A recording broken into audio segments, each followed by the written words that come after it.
Good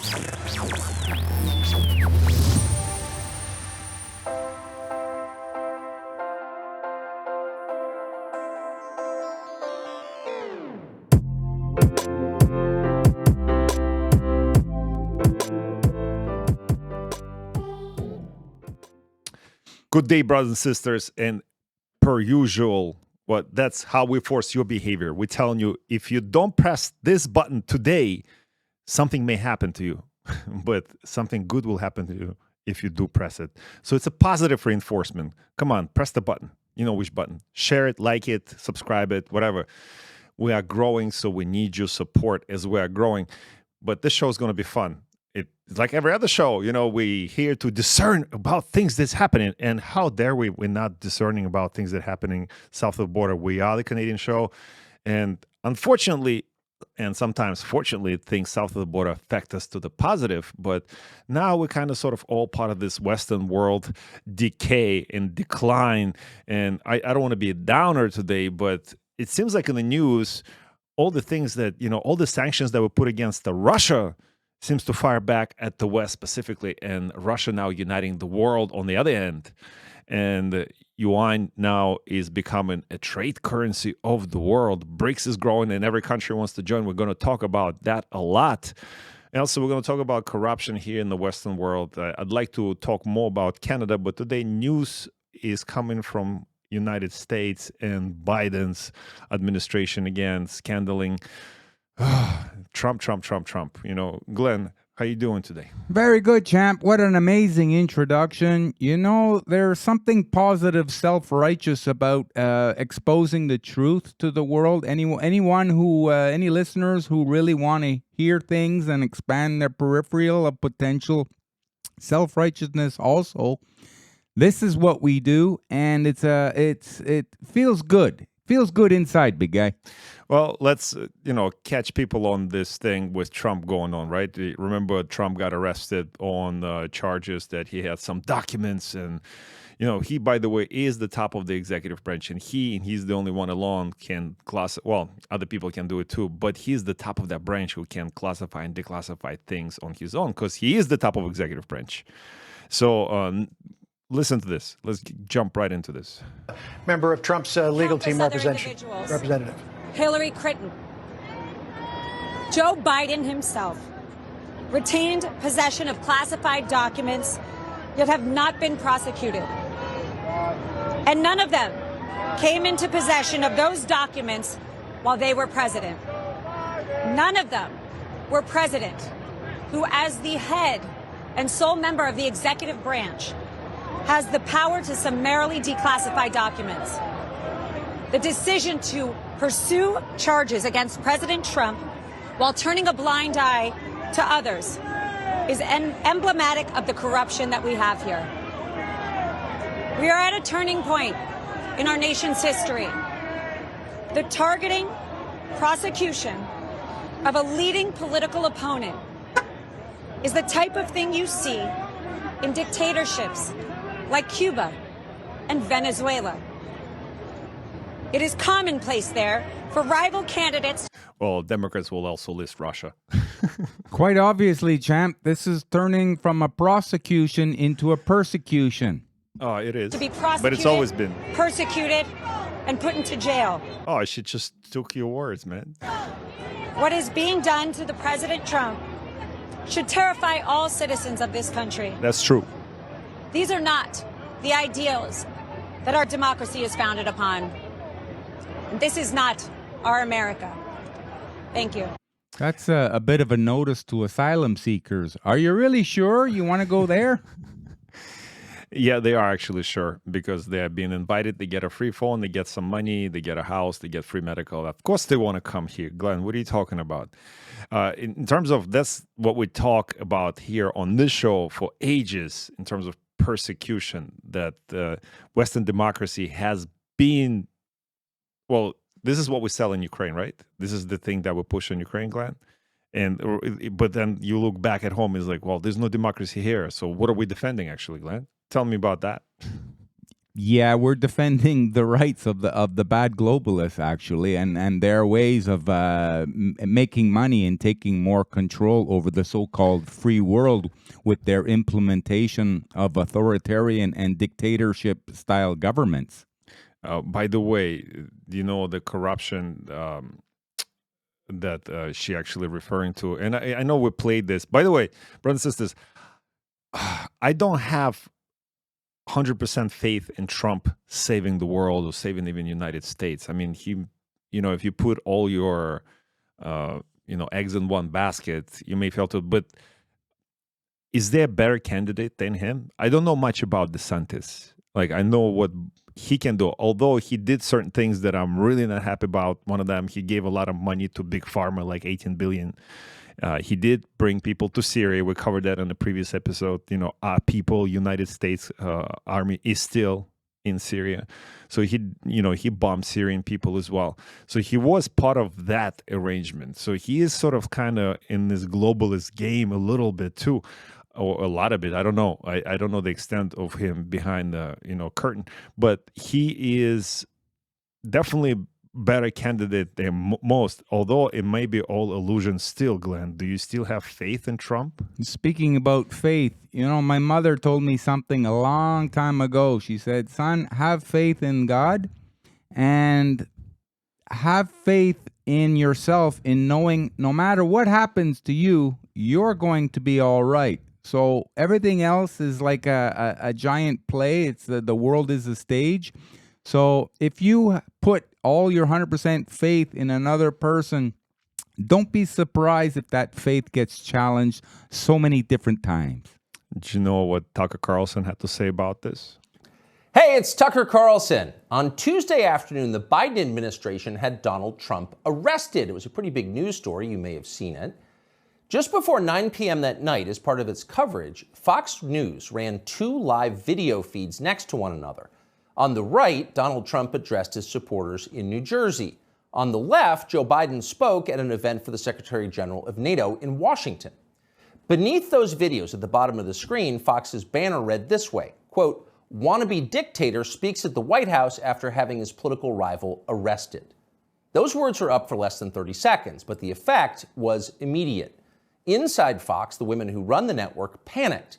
First, they scolded the producer who put the banner on the screen. Less than 24 hours after that, he resigned. He'd been at Fox for more. He said the women that run the network. That is quite. That's below the belt. For Yeah. a decade, he was girls. considered one of the most capable people in the building. He offered to stay for the customary 2 weeks, but Fox told him to clear out his desk and leave immediately. Then the company issued a public apology for the 27-second-long wannabe dictator line. Quote, "The chyron was taken down immediately," Fox's PR department said, and then added ominously it was, quote, "addressed." That was all true, but it was not enough to save Fox News from the ensuing scandal. For a time in the rest of the media, Fox's assessment of Donald Trump's arrest seemed to overshadow Trump's arrest itself. Suggesting that Biden is a dictator, declared the Washington Post, quote, "crossed the line." Alexander Vindman agreed strongly. Vindman is the perennial MSNBC guest and full-time Ukraine. Okay, question. Does BlackRock, I don't actually know the answer. Does BlackRock also owns Washington Post? They have to. I mean, I know it's Bezos, right? It's Jeff Bezos. Does the BlackRock owns Amazon? I don't know if Bezos owns it completely. Maybe he's the biggest shareholder, but BlackRock, we know, owns Fox News. And since we are talking about forcing behaviors by Larry Pink, as you said, Larry Stink? Larry Pink. But that's the thing, like, Tucker, why don't you just straight up address the issue? Not like, okay, you're addressing what pawns are doing. It's not like they were sitting there, oh, we got to save our assets. Well, they are saving the assets, but who are they saving the assets from, Glenn? And by the way, in the next show, we will cover some stuff about Larry Fink of BlackRock, and he's still another pawn. So this is the thing: like, we beating around the bush. People like Biden and even Trump, they're all pawns in the game. And maybe Trump is a little bit bigger of a pawn that he understands. Maybe he can do something about it. I actually don't know. I don't know any part of that. I don't, like I said, I don't have much faith in electoral process of any Western society at this point. And I'm not cynical. Maybe I'm just jaded based on my recent experiences, my life experiences in general, living here in the Western world. But Tucker has brought up a whole bunch of interesting points here, Glenn. What do you think? Is Biden, in your opinion, is a dictator, or he's just senile old man, or he doesn't even know what to do? He just regurgitates what they tell him at this point.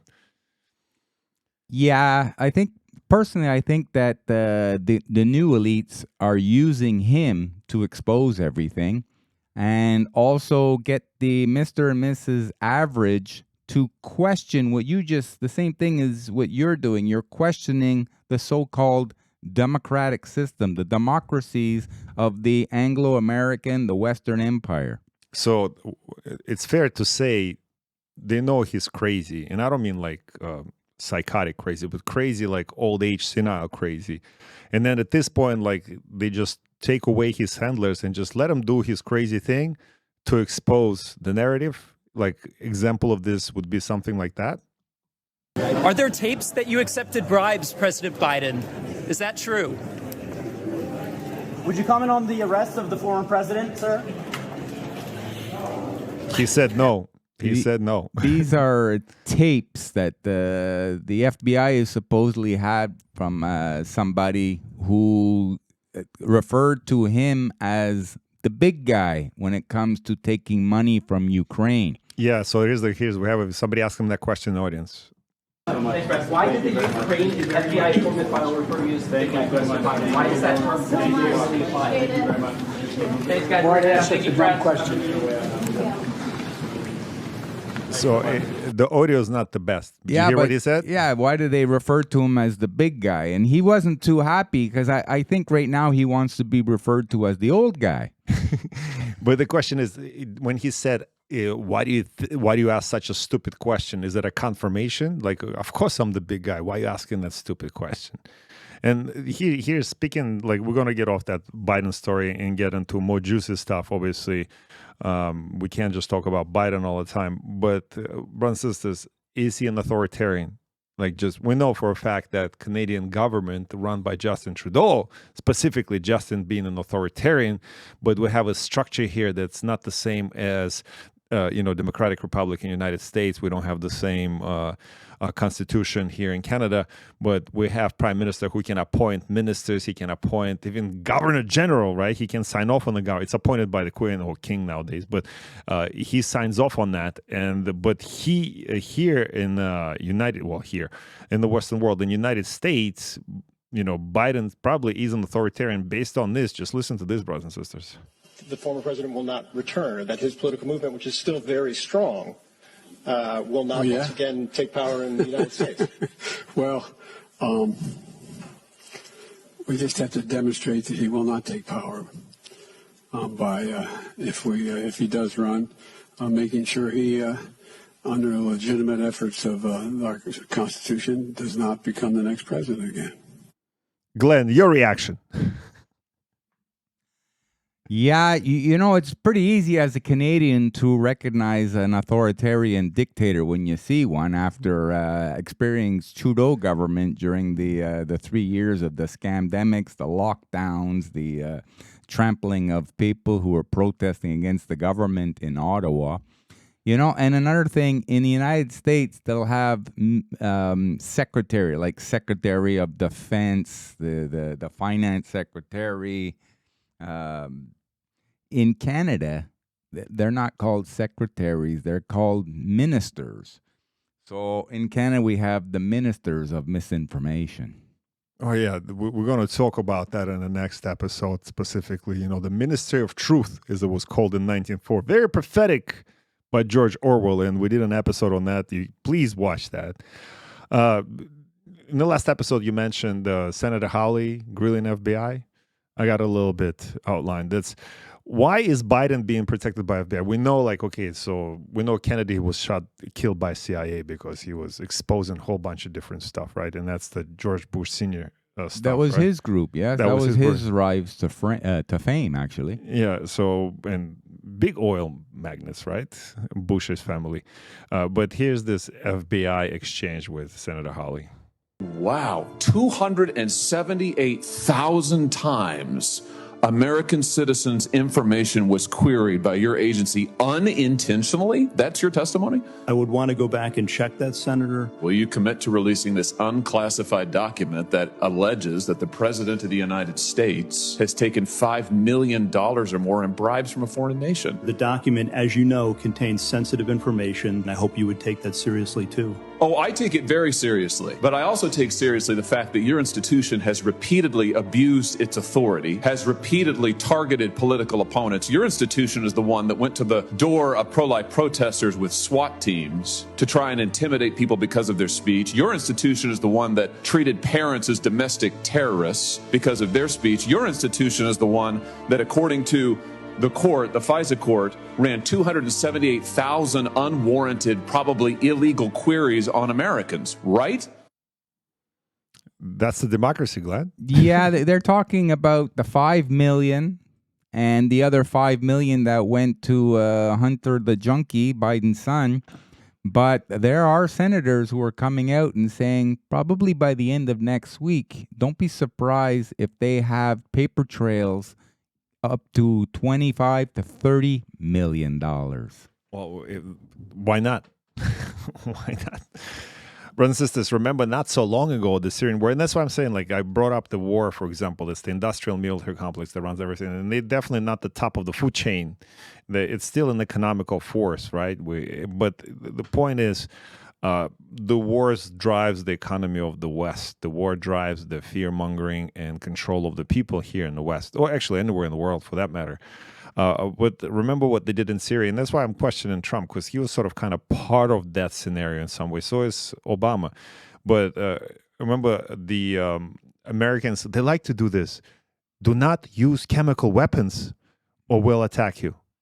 And the stupid dictator that does not have, nuclear power, that doesn't have the army, doesn't have the resources of the American government, is like, you dare me? Okay, I'll use the chemical weapons. That will be my suicide attempt. Like, this is exactly what I do because, I'm so stupid. Yeah, let's use the chemical weapons and allow you to bomb us and come in here and do all this other stuff.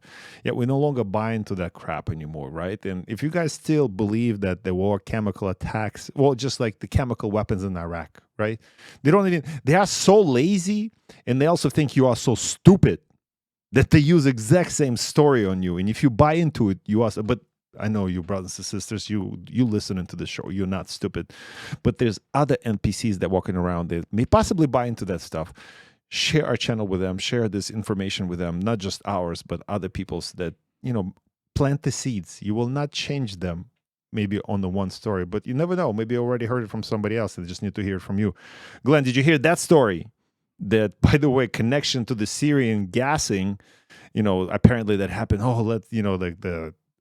The president gassed its own people because, he wanted to be so popular among his own citizens. So he did that.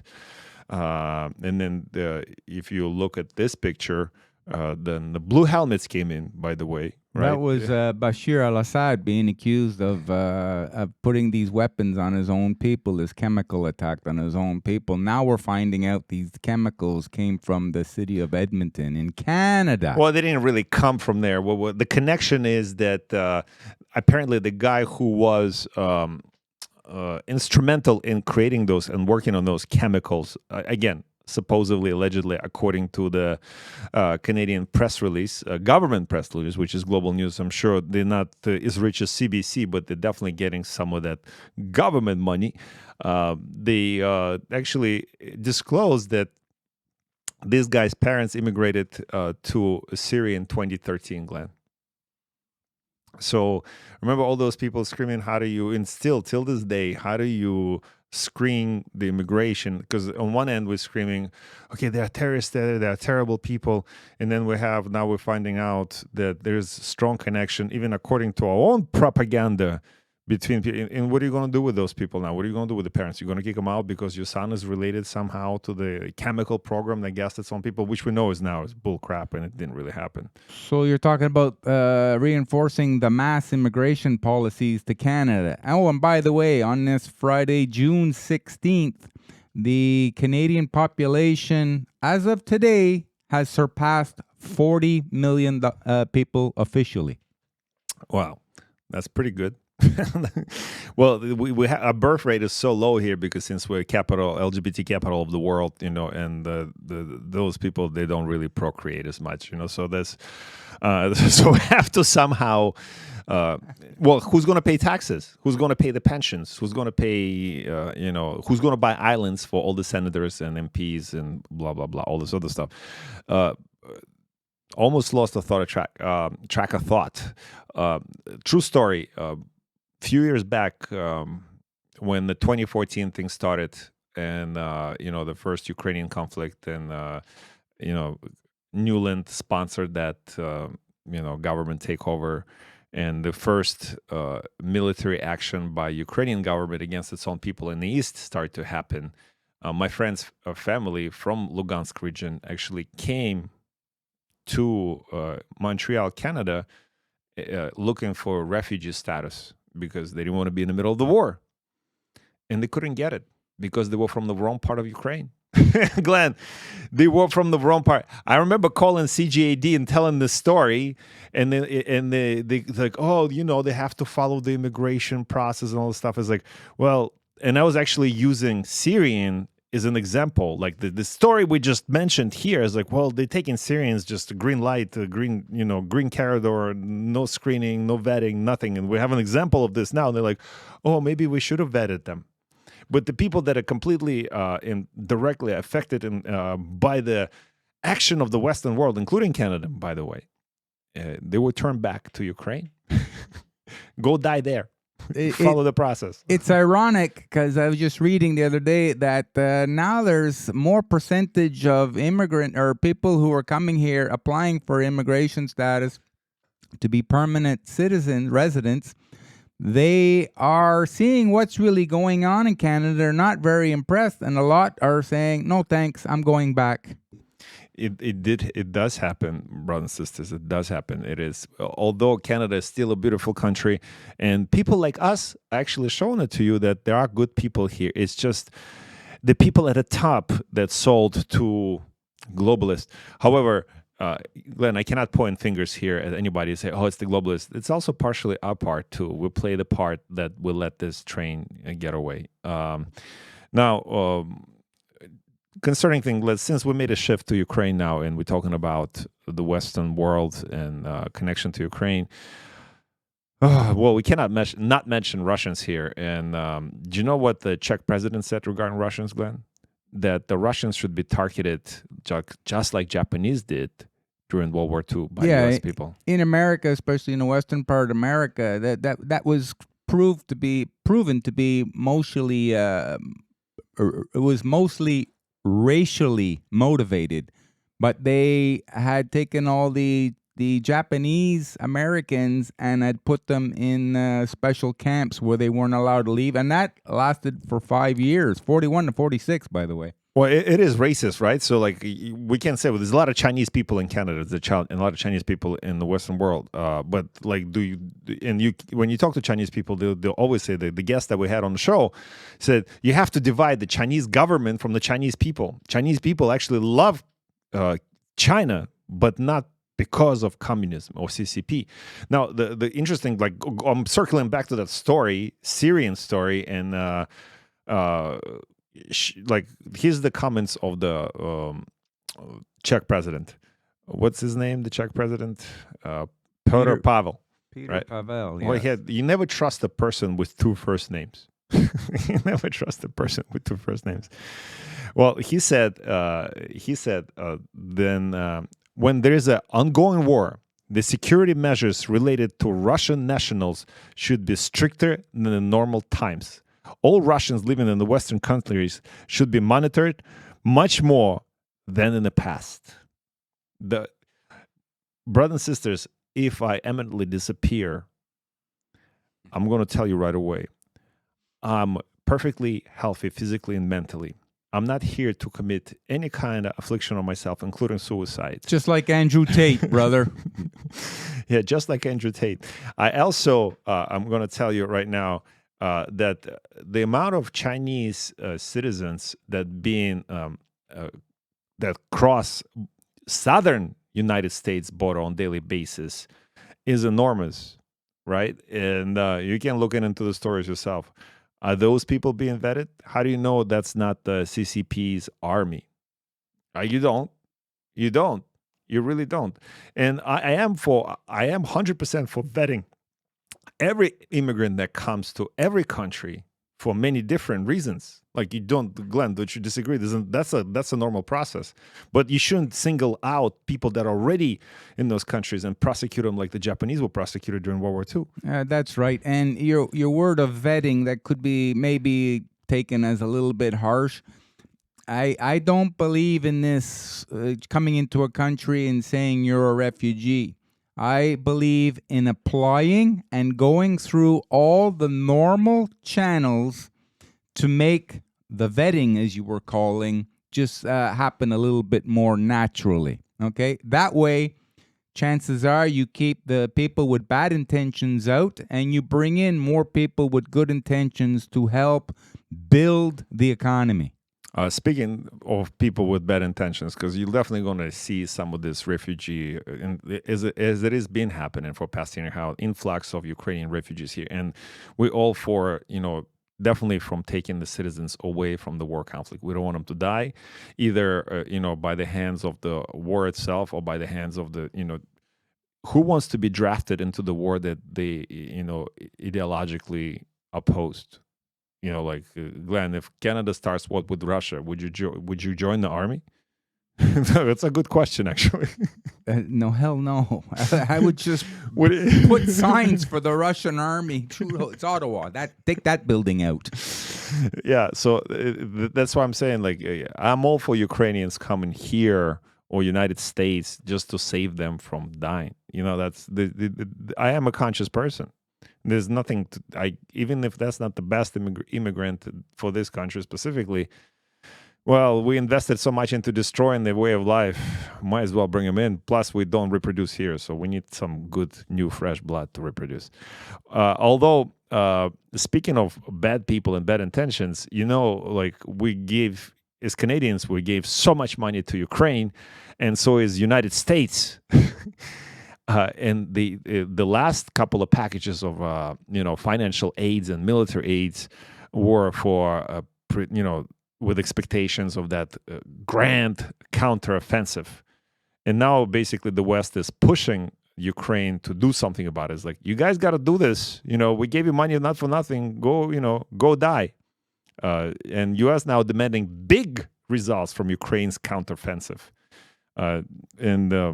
Glenn, when we talk about this whole support of Ukraine is for its liberation, for its good, it's not. It's for the imminent destruction of the country. It's an imminent murder of its people. Also, Champ, it's becoming quite apparent that the soldiers of the Ukrainian army, they're being demoralized. They know they can't win, and they're starting to learn more the gist of what this whole military incursion is about.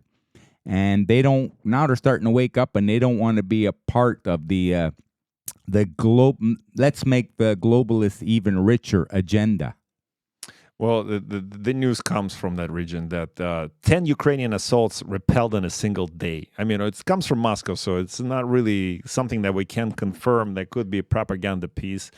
But Kyiv lost up to 400 soldiers while attempting to breach the front line in several areas, and all of them were repelled. And again, this is one of the signs. This is one of the pieces of news that we see that it's the Ukrainians that are being murdered. So every dollar that we send, every tank that we send to Ukraine kills them. It obviously kills and maims Russians as well, or the eastern population of Ukraine, or now Russia. And if you still support war in any way, you're supporting murder of innocents. in any war, really, but this one specifically. Here's an examples of that. And it seems like the whole thing, Glenn, now with the nuclear threats from Russia subsided because it feels like this Ukraine thing is winding down a little bit because there's a lot of rejection coming even from European countries that we mentioned in the other episode, that now, because people are so affected by this conflict, they started to rebel against it. And there's a big change in the government movement in Europe specifically, in other countries of the world, obviously. But now there's a definite checkmate going on when it comes to nuclear weapons and which country would be willing to do this and do that, especially with the world's financial system seem to be fracturing into two with the rise of the BRICS, the trading system, and a lot of these BRIC nations, Brazil, Russia, India, China, South Africa, and another 30 countries want to join on to this trade outside of U.S. dollars action. A lot of these countries also have nuclear weapons too. So, we're in a phase where, let's face it, I don't think people have anything to worry about when it comes to nuclear weapons, because there are going to be no winners and just losers. And I think all the heads of militaries know that. And they're the ones who seem to be bringing down the world banking cabal. There's a theory that, and again, this is conspiratorial or not, but there's a theory that nuclear weapons actually don't exist. It's one of the, like the whole viral theory that nukes don't actually exist, and it's something they scared us with in the 50s, 60s, and 70s, and the things that did blow up. And Glenn, we'll do a show on that, I promise. We'll call it COVID nukes.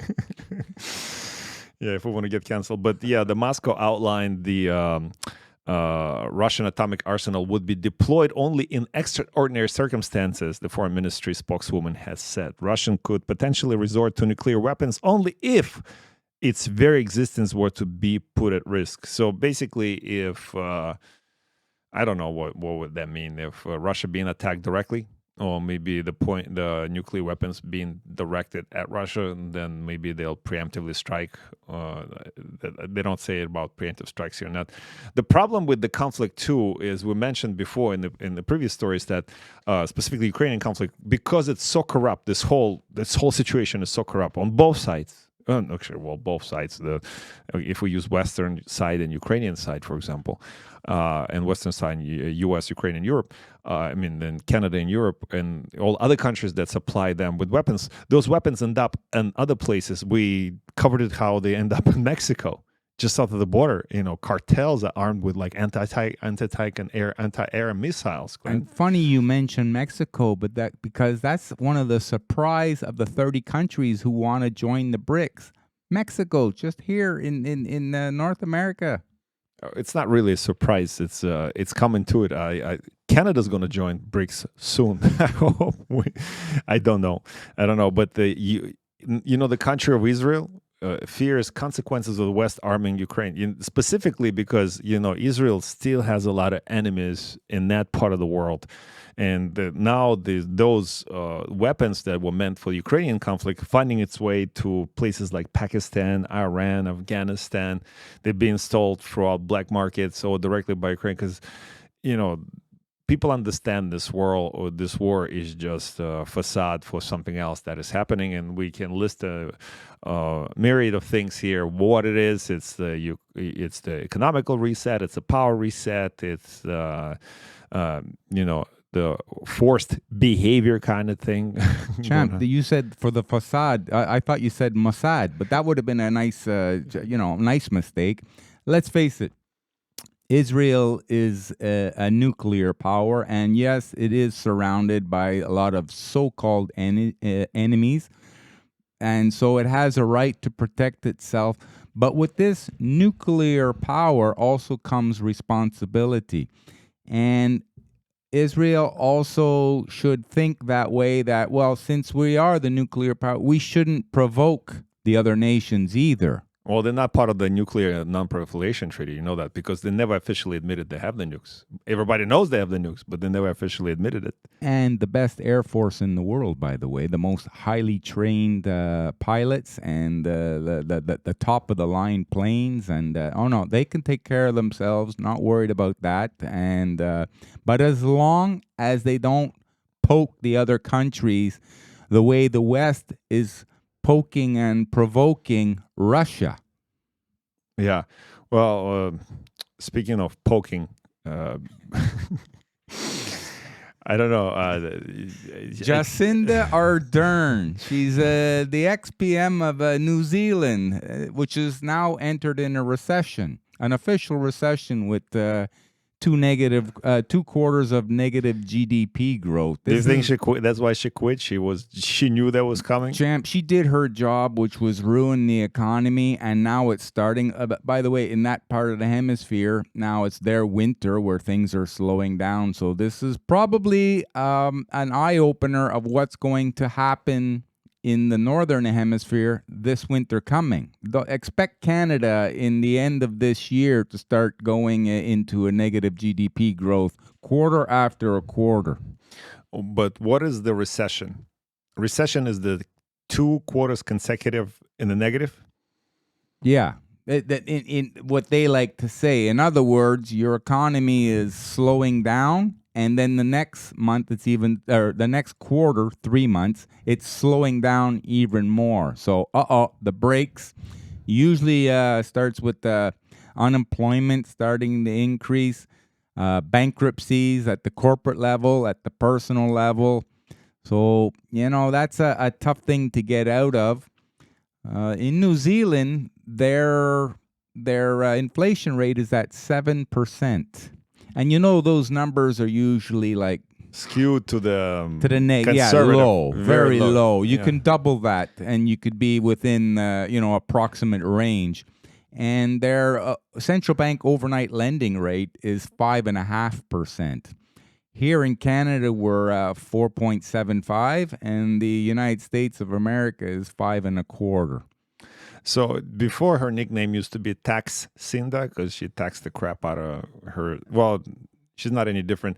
Is she Trudeau's brother or brother Jacinda's sister? That's my conflict. Let's not get into the genders, but you would think they were related because they think pretty closely and think with an F, right? The forced behavior. They're all part of this World Economic Forum. Like think. Here you'll be my puppet. So the what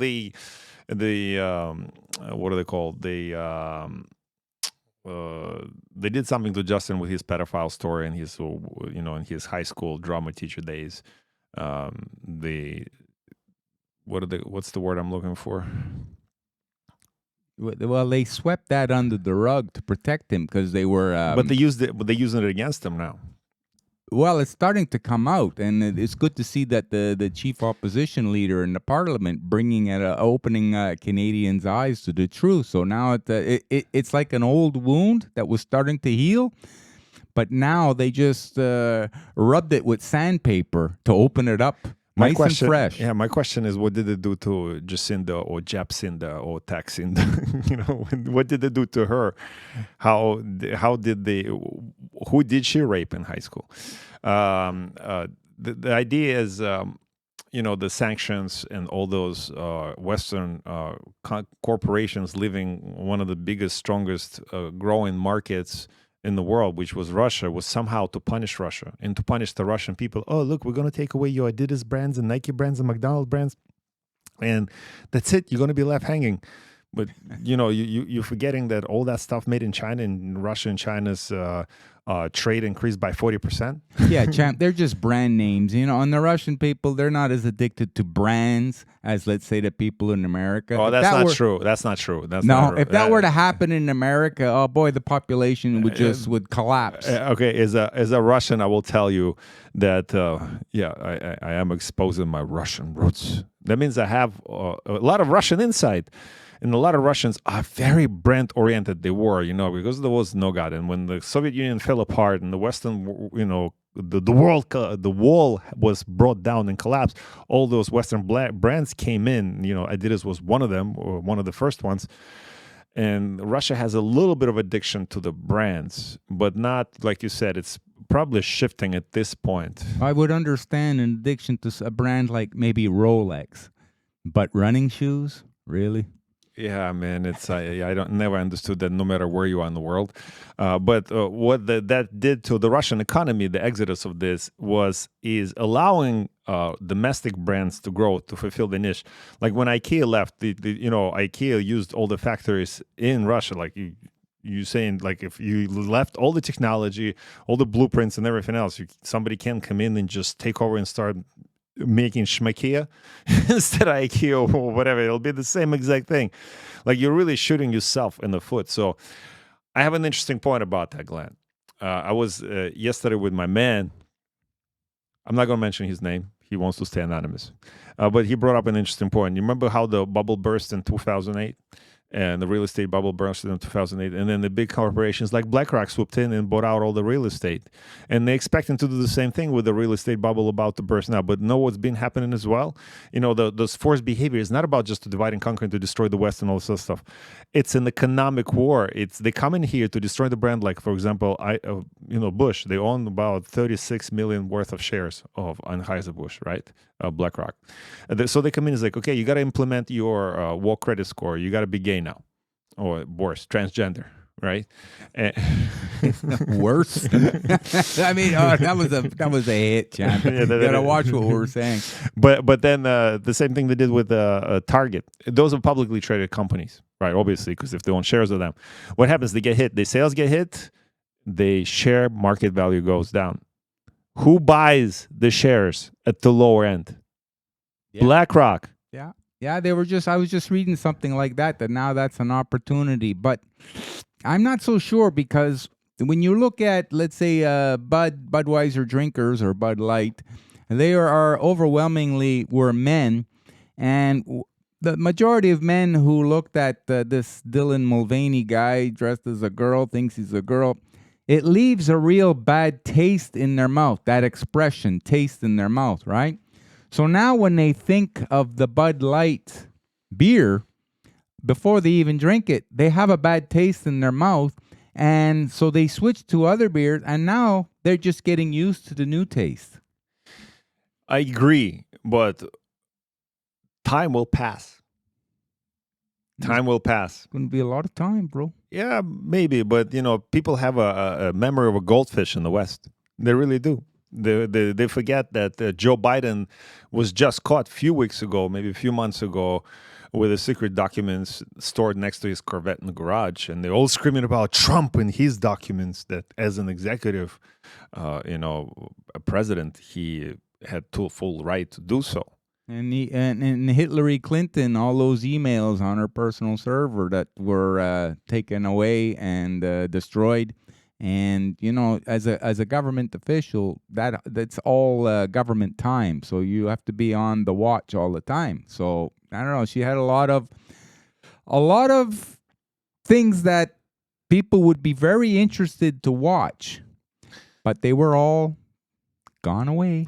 So I just want to circle back to the story, so that there are some numbers. So Russia being pushed away from the West towards China, obviously. In bilateral trade between Russia and China exceeded 93 billion between January and May alone, a 40.7% increase compared to the same period last year. Right. So who's punishing who? That's the trade that could have been done with Europe. That's the trade that could have been done with North America, Canada including. I don't know what Russians want to buy from Canada now. They can keep that plane. And Yuan, emerging as a global reserve currency, is a result of increase in trade like this. And also people no longer want to use SWIFT, because SWIFT could be used, weaponized against your economy, against your country, when they put forth sanctions towards you. So people now protecting. But again, it's destroying the Western economy. It's destroying the Western corporations who fall in line with that. And as well as Latin America now joins, alternative to SWIFT or VISA or MASTERCARD, Russian credit card, company that's called MIR. It's now is being used in Latin America. So, remember that how sanctions worked? So Visa cards, the Russians that either had foreign banks or had used Visa in the banks in Russia, they were punished right away because, Visa pulled out of Russia. So, but they had their own system in place. Yeah, the Visa, MasterCard, American Express, they're all subsidiaries of the SWIFT world financial system controlled by the West. SWIFT stands for the Society for Worldwide Interbank Financial Telecommunications. So now there's a rise of a new type of lending system that's going to be priced outside of U.S. dollars. And therefore, the U.S. dollar will not be weaponized against the other countries, or cannot be weaponized against the other countries that do not want to be taken advantage of anymore. So this is growing exponentially because you have the BRICS, the original Brazil, Russia, India, China, and South Africa. And they're growing so exponentially that there's 30 other countries that are willing or waiting impatiently to jump in with them. And they're not just like, it's not just like a small, tiny countries that you think, oh, who cares? No, it's Turkey, which is enormous, right? This is the gate to the east. Mexico, that's nothing to sneeze at. Biggest silver producer in the world, by the way. And the neighbor of the United States. Yeah. Indonesia, right? That's one of the fastest growing economies in the world. UAE and Egypt. I mean, among other countries, obviously, but those are the 5 big ones. Yeah, I'll give you a couple of other ones that are a surprise. Afghanistan. Wow. So how did that big war the Americans did in Afghanistan, how's that turning out? Does that look like they won? Who won the Cold War, and now who won the Afghanistan war? Those are good questions, right? Yeah. And then you have Algeria. That's the largest country by landmass in Africa. Argentina, South America. That's the 3rd largest population.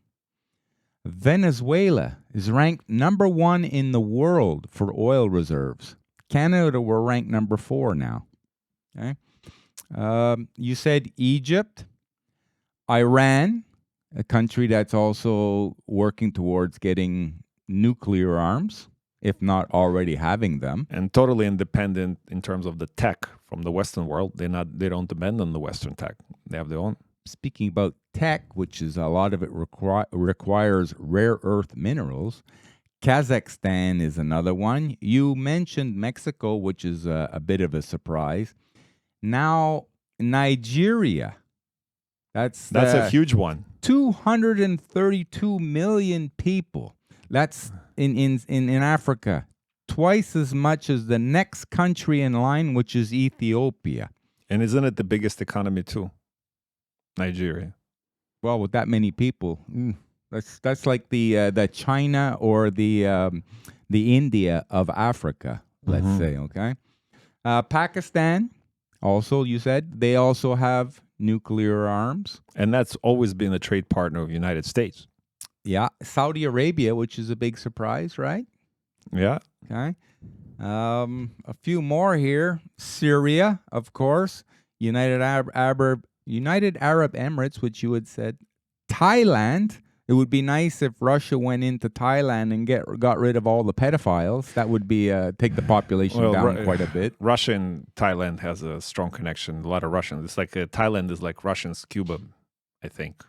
And Venezuela, we said, and Zimbabwe, the old Rhodesia. They want to jump on to this system because obviously they've blown up, they've hyperinflated their currencies more times than Sunkist has oranges. But brothers and sisters, that's amazing, right? So like we can talk about divide and conquer on many fronts. And this may be another way of dividing us and conquering us, like, oh, let's divide this and, let's get rid of the old IMF and focus on the new BRICS. or let's have two-party systems. Maybe the powers to be, and we'll talk about in the next episode about that.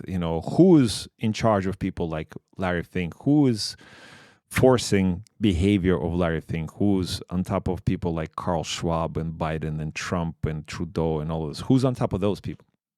Right? We'll cover the next episode. But to me, forgive me if I sound cynical, I believe it's all a theater still. Like there's no two-party system or three-party system like it is in Canada. I think it's all part of the same. And the reason why do I say that, like you can read the most recent news, U.S. still spending billions on Russian uranium. After all the sanctions, after all this crap you hear on the news, let's punish Russia, how dare they, they still buying Russian Ukrainian for the fuel. That's I believe that's the uranium that they use for nuclear power plants, Glenn.